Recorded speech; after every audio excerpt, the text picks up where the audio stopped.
ایک دفعہ کا ذکر ہے کہ کچھوؤں کے ایک خاندان نے پکنک منانے کا فیصلہ کیا۔ کچھوے بنیادی اور قدرتی طور پر انتہائی سست واقع ہوئے ہیں، لہٰذا انہوں نے 7 سال کا پروگرام بنایا کہ وہ 7 سال کے عرصے میں پکنک منا کر واپس گھر آ جائیں گے۔ خاندان نے کسی اچھی جگہ کی تلاش میں اپنا سفر شروع کیا اور گھومتے گھومتے 2 سال بعد ان کو اپنے لیے مناسب جگہ مل ہی گئی۔ 6 ماہ کے عرصے میں انہوں نے اس جگہ کو صاف ستھرا کیا اور اپنی پکنک کا سامان نکال کر وہاں سیٹ کیا۔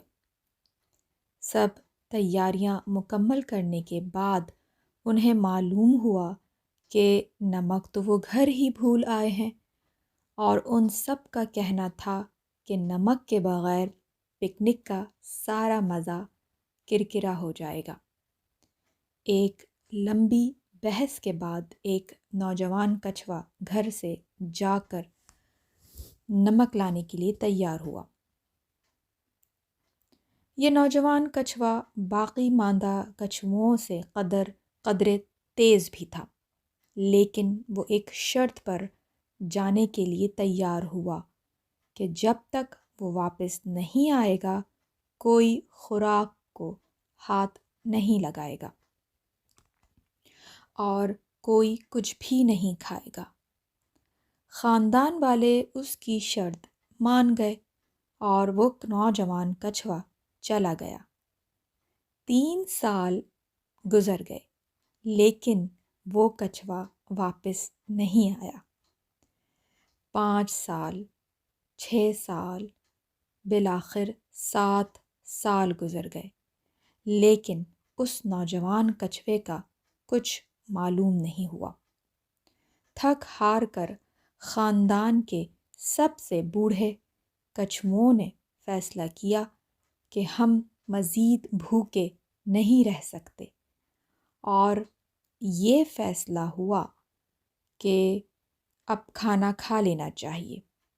جب انہوں نے یہ فیصلہ کر لیا تو انہوں نے کھانا کھولنا شروع کیا کہ اچانک ایک درخت کے پیچھے سے وہی نوجوان کچھوا نمودار ہوا اور کہنے لگا، دیکھا، مجھے علم تھا کہ تم لوگ میرا انتظار نہیں کرو گے، اب میں نمک لینے نہیں جاؤں گا۔ بالکل اسی طرح ہم میں سے کچھ لوگ اس انتظار میں اپنا وقت برباد کرتے رہتے ہیں کہ کوئی دوسرا غلطی کرے اور ہم اس کو پکڑیں۔ ہمارا سارا دھیان خود اپنی ذات اور اپنے اعمال پر ہونے کے بجائے دوسروں کے کاموں اور دوسروں کے رویوں پر رہتا ہے۔ اس طرح نہ صرف ہم اپنا وقت، طاقت اور ذہانت برباد کرتے ہیں بلکہ اپنی زندگی میں منفی عوامل کو بھی داخل کر لیتے ہیں۔ ہم اپنی ساری توانائی اس بات پر خرچ کر دیتے ہیں کہ سامنے والے کا رویہ کب، کہاں اور کیسا تھا، اور ہم ہر وقت ایک تنقیدی جائزہ لینے کے لیے تیار رہتے ہیں، لیکن جب وہ تنقید ہمارے اوپر آتی ہے تو ہم بہت برا مانتے ہیں۔ جب ہم ایک انگلی سامنے والے کی طرف اٹھاتے ہیں تو 4 انگلیاں ہماری طرف بھی آتی ہیں۔ جب ہم تنقید کا نشانہ سامنے والے کو بناتے ہیں تو ہم اپنے آپ کو بالکل ہی نظر انداز کر دیتے ہیں۔ ہم اپنی کوتاہیوں کو، اپنی غلطیوں کو بالکل ہی بھول جاتے ہیں، اور ہم سامنے والے کے سامنے اپنے آپ کو بالکل صحیح ثابت کرنے کی کوشش کرتے ہیں، اور ہم ہرگز اپنی غلطی نہیں مانتے، چاہے ہم غلطی پر ہی کیوں نہ ہو۔ لیکن ہم ہماری طاقت، ہماری ذہانت اور ہمارا وقت صرف سامنے والے کو ہی قصوروار اور اسی کو غلط ثابت کرنے میں گزر جاتا ہے۔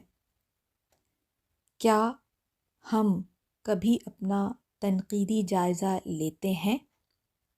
کیا ہم کبھی اکیلے میں بیٹھ کر اپنی غلطیوں، اپنی خامیوں اور اپنی کوتاہیوں کا جائزہ لیتے ہیں؟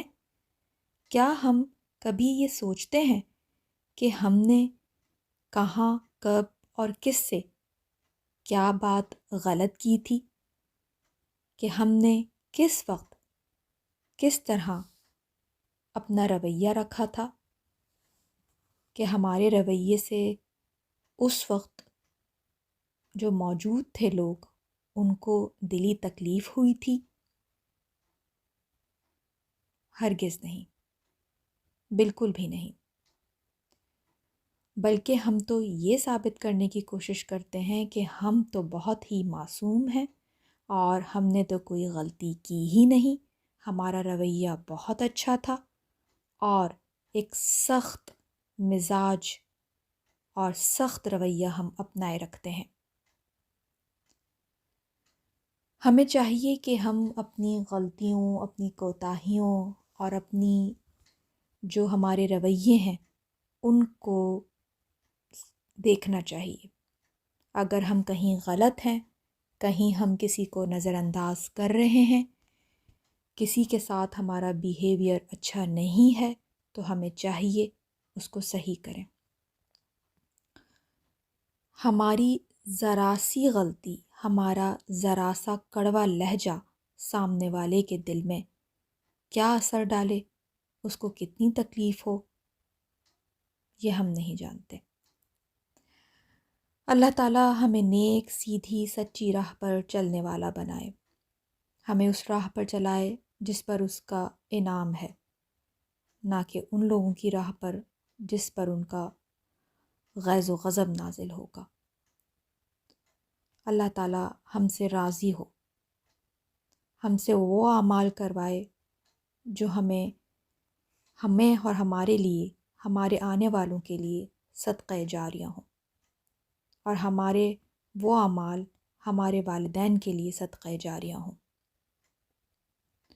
جو لوگ ہم سے بچھڑ گئے ہیں ان سب کی مغفرت فرما دے، اور ہمارے بھی آگے کے جتنے بھی ہمارے آگے کے سٹیجز ہیں ان سب میں آسانیاں فرمائیے۔ اللہ تعالیٰ ہم سے راضی ہو جائیے۔ آمین ثم آمین یا رب العالمین۔